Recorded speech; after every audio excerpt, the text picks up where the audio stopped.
Okay guys, today we're going to talk about a hard subject. Christmas. I know, it's not hard for everybody, but for some of us, it's really hard. It's been 10 years since I actually wanted to put on a Santa hat and enjoy Christmas. Christmas of 2010 was the last Christmas I spent with my mother.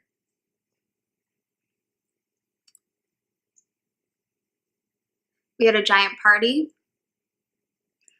It was a Christmas party, but it was really a party so all of our friends and family could come say goodbye.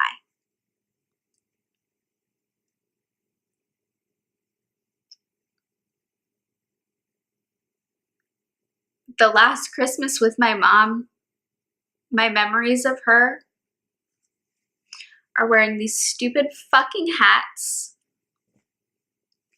while she sat on the couch being as nice as she could with little tiny sunglasses on and visited with everyone, knowing that she would never see them again. And that was the last Christmas that I felt like I had a family. That was 10 years ago. Okay, that's it. That's all of my story. I was 21 years old when that happened. A lot has changed since then. I went through Christmas after Christmas being a complete Grinch, a total Scrooge. And since then, I knew I couldn't be a complete jerk every time it was the holiday season. So I've learned some coping mechanisms. Number one, be honest with yourself and how you're feeling. Some days are going to be good. Some days are going to feel wretched. And that's okay. It's all part of the grieving process. By the way, did you ever realize that the grieving process never really ends? It just changes. Like, you never stop missing somebody. You never stop wishing that they were here. You just learn to cope with it much differently. So number one is be honest with your feelings, with yourself. And if you don't feel like going to that Christmas party or whatever it is, don't. You don't have to. Give yourself permission to say no. Number two, similar to number one, be honest with yourself, but this one's a little bit harder. Be honest with those around you. Tell others how you're feeling. If you were invited to a party and you're having one of those days where you just need to not do anything, don't ignore them. Don't ghost their messages. Just tell them. And they're going to either be like, oh, you're feeling that way? Okay, well, instead of going to this party, I'm going to come hang out with you, keep you company on your couch. We don't even have to talk, but I just want to make sure that you're okay. That's what good friends do. And I guarantee you, somebody will do that. Party, I'm gonna come hang out with you and keep you company on your couch. We don't even have to talk, right? Just want to make sure that you're okay. That's what good friends do. When do you want to be reminded?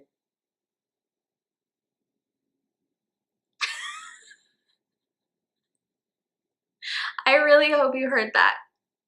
Okay. Anyways. So yeah, number two, be honest with your feelings. I really hope you heard that. Okay, anyways.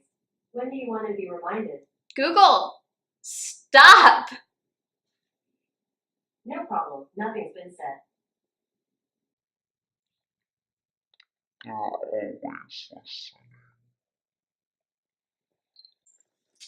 Number 3, pick a tradition that you used to do with the person you lost and share it with the people you're now spending the holidays with.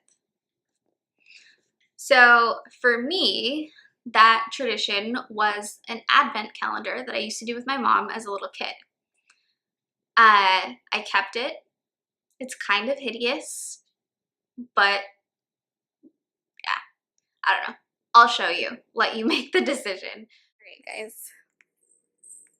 This is the advent calendar. It's so old. It's like faded in places. And you move this little guy from place to place as the holidays get closer. Isn't it just hilarious? Number 4, start a new tradition. I have learned that by starting a new tradition with the person that I'm spending the holidays with, I have something to look forward to. So it's not always about like being sad or grieving or wishing that that person was here to spend the holidays with you. It's about remembering how exciting this new tradition was to start and getting to do it again. So start a new tradition. Number 5, accept that this time of year doesn't have to be jolly. You don't have to be jolly and wearing a Christmas sweater every day and playing Mariah Carey until your ears freaking fall off to enjoy the season. You can still live in the moment and enjoy the season with like a toe in. Like take baby steps. You don't need to like wear tinsel every day and go out caroling to be like enjoying the season. Just do as much as you're emotionally capable of. That's what I did. Some years I was able to like jump in, and other years wasn't gonna happen. Number 5, be a Grinch if you need to, but don't do it the whole year. It's okay to say no. It's okay to not want to leave the house. It's okay to freaking cry. It's so okay to cry. The one thing I learned from my mom, and she always used to say this, and I say it all the time, and I tell all my friends this, I just need to have a meltdown and then I'll be fine. And if you're a crier, you know, sometimes you just have to like let it all out and then it's fine. You just gotta release it. You gotta just like let it all out and release it. So if you need to be a Grinch, if you need to have a meltdown, if you need to bawl your eyes out, do it. Give yourself that permission. Don't be jolly and put together the whole season for someone else if that means you're putting yourself on the back burner. Be honest with your freaking feelings. Stop like shoveling it, burying it, and then having it unravel like 5 months later. Be honest now. You will feel so much better. Tip number 7, embrace the holiday season. It is almost always mentally easier to embrace something than to push it away. It sounds easier to just be closed off, but it's actually harder emotionally for you to put all of that negative energy into hating something, ignoring something, being rude to everyone, being rude to yourself, blocking everyone out, totally just sulking in it. It's not good for your heart. It's not good for your brain. It's not good for your mental health. But it's a lot easier to just embrace it.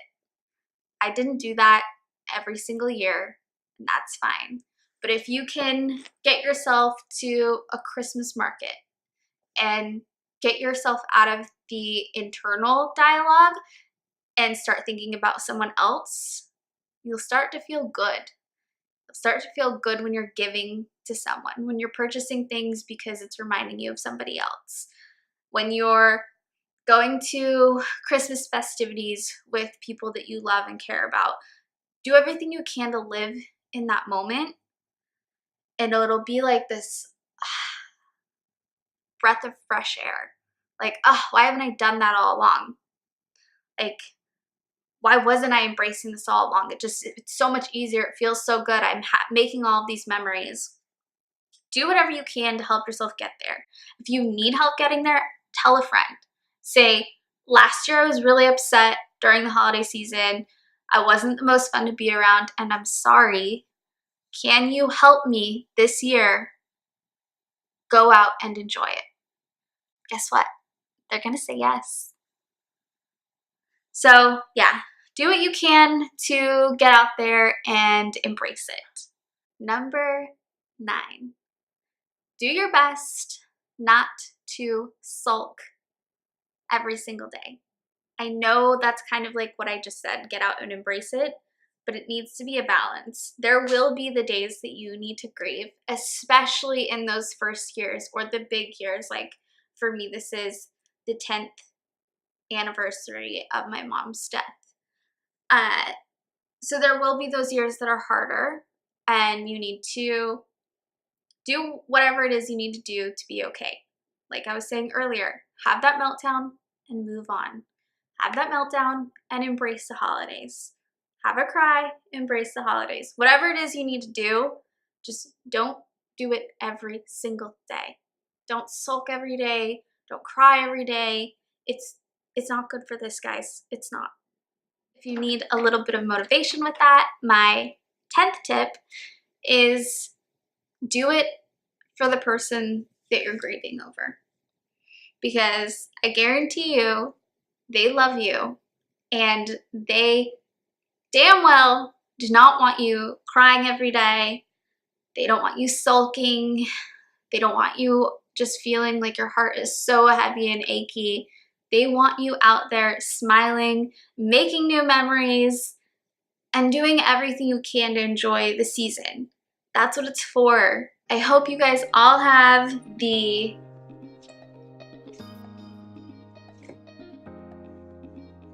jolliest Christmas ever, no matter what you celebrate. Get out there and spend some time with the people you love.